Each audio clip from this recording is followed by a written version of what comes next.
So hello friend, চলে এসেছিলাম আজকে হাওড়ার সেই ঐতিহ্যবাহী পুরনো সেই ফুলের মার্কেট যেটা হাওড়া ব্রিজের তলায় রয়েছে। তো সেখানে গিয়েছিলাম আমি আমার মা আমাদের বাড়ির বাৎসরিক কালী পুজোর জন্য ফুল কিনতে।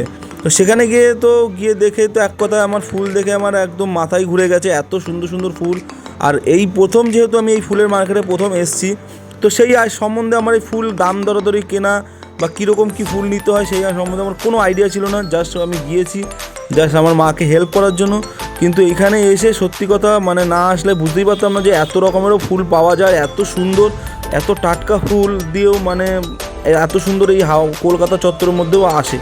তো যাই হোক, এত এত ফুলের বাহার দেখে প্রথমে তো আমি একটু হতচকিত হয়ে গিয়েছিলাম, বুঝতেই পারছিলাম না যে কোনটা ছেড়ে কোনটা কিনবো, কোনো আইডিয়া আর গেস করতে পারছিলাম না। তো সেখানে আমার মাই দাম দরাদরি করে দাম কষাকষি করে সব জিনিসপত্রগুলো কিনেছে। তো কিনতে গেছি, কিনে বাড়ি ফিরছে এমন অবস্থা, আবার ভুলে গিয়েছিলাম যে আমাদের ডাব কেনা হয়নি, আরও কিছু কিছু ফুল কেনা হয়নি।